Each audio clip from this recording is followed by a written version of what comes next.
Welcome to the Homeownership Podcast presented by Momentum Realty, located in Hanover, Massachusetts. This series covers all things real estate and the best practices for buying, selling, and owning properties. Now here's your host, Sean Maloney. Welcome to episode 159, Winter Storm Power Outage Survival Hacks. I'm your host, Sean Patrick Maloney. Thanks for joining me this week. Here in Massachusetts, our weather, it's like a yo-yo. Our power, it's on and off, just like a light switch. So what do we need to think about when we're coming into a storm and we know that we're already going to be heading there? And then during the storm, what can we do just to make it a little more bearable, survivable, worst case scenario, just really, better than you were at before? So first off, preparedness is everything. I'm not telling you to go buy all the milk and butter and all the other things people do. Of course, have enough food for a couple days. You're in Massachusetts, so maybe a week, 2 weeks, so that you can get back to the store after. Suggest things like rice or pastas, pasta sauces, canned goods, all those things that you can always have on hand in case there's ever an emergency. We're not just talking winter storm, but we're talking any sort of emergency. Whether it been COVID-19 and being stuck in your house for 14 days to whatever, having that on hand will be very, very handy when you need to have it for future reference. Sometimes trying to buy it the day of a storm is foolish. You might pay too much, you might have to wait in long lines, or worse yet, you might not even get something. This also stands true of just having a little pile of wood. A lot of people that have wood-burning stoves or have fireplaces don't have any wood because they don't actually use it. They go to buy it the day of the storm,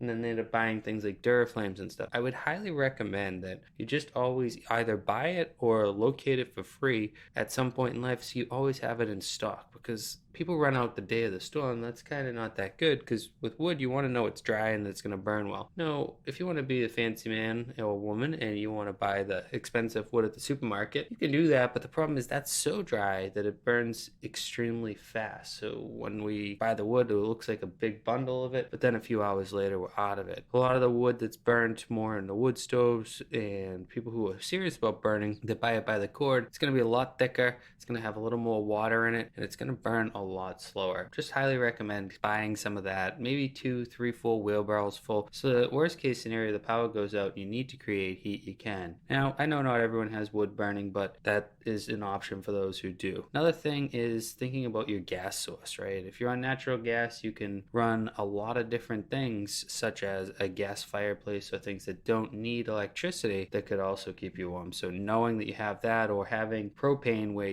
now you can cook, you can use the burner inside the stove to heat that up and then turn it off and open the oven and let all that heat escape. Don't run the open oven all day long, because remember, carbon monoxide, carbon dioxide, things like that are created in the process of burning, so you don't want to just leave that open. You turn it on, you cook it up, and then you shut it off, then you can open it, allowing that heat to escape. So now let's get into some little nitty-gritty things. Let's get into some of the fun hacks that I've learned. Personally speaking, I live in a house that's very poorly insulated and I don't have a heating system, so I only burn wood. So I've learned a lot of techniques to just cope with the idea of I need to hold this heat in during a storm, including I've gone through storms at -4 with no insulation and icicles inside the windows because it gets so cold out. But let me tell you some things I've learned. One of them would be put blankets and towels around the base of each one of your doors. So many doors leak so much air underneath that I personally would highly recommend doing this all the time. I know some people it's cosmetically ugly. Well, it's going to save you a lot of money. One of the biggest leaks you have in the house is underneath the door. And if it's a real big leak, this is a temporary fix. Go out and get some weather stripping and fix that a bunch too. Another thing you can do, if the bottom half of the door is leaky, you can hang a coat. So now you get your towel down the bottom and you get a coat hanging on the handle. That's going to block the wind a little bit and it's going to slow the air movement down. Or worst case scenario, you get a really bad door. One of the things you could do is just put 2 screws in on the door frame and hang a blanket over it so the entire door is underneath a blanket. This is going to severely cut down on the draft. And if you have an older door like me where it's a single pane window, it's also going to add one more layer of protection for the window. You can also do this blanket trick on windows and other places like that. Just remember, in the name of safety, guys, don't screw it up to the wall because you're closing your doors. Make it so that it's very easy to remove if you had an emergency so you can get out, because getting out is important. important. That brings me to my next point. When you're in a winter storm and you're going to be surviving it and you have power outages, you got to really think about the fact that you want to minimize your trips in and out of the house. But at the same time, you don't want to allow a draft to build up against your house and block your heating system vent or block your door from being able to open. So every now and again, you're going to need to go out. What I recommend is if you have a bulkhead in the basement, go down through the basement and out through the bulkhead and close it quick. That way there, you kind of have an air gap between you and the outside. If not, think about what way is the wind blowing. So if it's in the north, then go out your south side. If it's in the south, then go out your north side. That's going to cut down on the amount of like blown in air, because air that's really cold is really dense. So if you open that door quick, you can really have a massive heat loss, and just pull it shut quick. So don't come in and out all the time, and just kind of take advantage of the idea of preserve the heat that you already have. Next up, you already have the cold, right? So we're in a cold weather storm. That's one benefit. Normally one of the biggest things we worry about is our food going bad, right? So when we know a storm's coming, I highly recommend what you do is freeze up a bunch of different things. Freeze up gallons of water, things like that. Make sure to take the caps off everything. Make sure it's not all the way full. Remember, as it freezes, it's going to expand. But get those all frozen and ready so that when the time comes that you do lose that electricity, the freezer is chock full of ice and it's ready to stay frozen. And remember, you've got the outside to refreeze items. Now what that means is you're able to cycle the frozen items into your refrigerator, putting them on the top shelf and letting the cold fall out of them and fall to the lower shelves. Remember, it's important to do it at the top shelf because cold sinks, right? So we want to put that up on the high levels and we want to cool all the rest of our foods down. Now, do not get into freezing foods like fruits and things. They will go bad right away, but you can use that frozen goods. You can even go out and grab a bucket of snow, pack it in real tight, put it in some different things like, say, on a pan or in a bowl, and let that do the work for you. Or move your goods out there for 15-20 minutes to just get them to cold again and put them in. But remember, just like opening the door, when you open that fridge door, you're letting the heat out. So think about it, plan it strategically. One open, one closed type scenario. But do remember too with a fridge, because typically they're in the idea of when you open the door, cold falls, it literally falls out of the fridge, which means it happens way faster than it happens when we open the door to our home. So this one here, be really careful with that, because if you open it too much,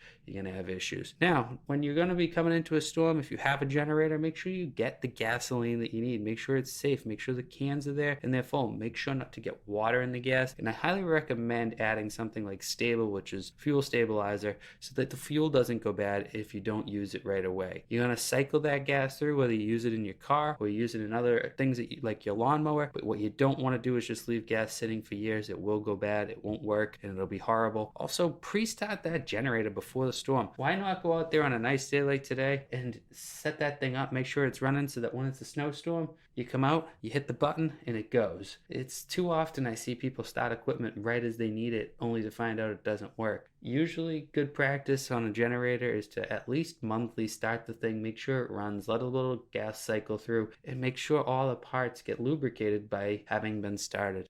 Guys, the cold is a crazy place. It's very dangerous. Be very careful. If you go outside your home, always make sure someone else knows, and make sure you stay close and you know how to get back. Remember, slipping and falling is a serious thing. You might think to yourself, well, I'm a perfectly able human. Yeah. Well, when you end up on your back because you step on a piece of ice and you don't make it in for 30 minutes, frostbite is real. Freezing to death is real. So guys, take the cold serious. Stay warm out there. Another quick hack I'll tell you real quick. Small rooms and candles. Don't do too many candles. Don't burn your house down. Please, please, please, please, please. But a good candle in a small room will actually produce quite a bit of heat. So keep that in mind. That's just a little extra that I'm throwing at you at the end here. If you haven't already done so, make sure to subscribe to the podcast and tell other people about it. Come visit us over at the South Shore Plaza as well. We have a new shop there located where former guest services used to be, but we're giving out lots of great information on buying, selling, and owning homes. Also about joining Momentum Realty. We're hiring new and existing agents to grow our fleet of agents throughout the entire state of Massachusetts and Rhode Island. Thanks for listening today. I really appreciate you guys, and have a great afternoon.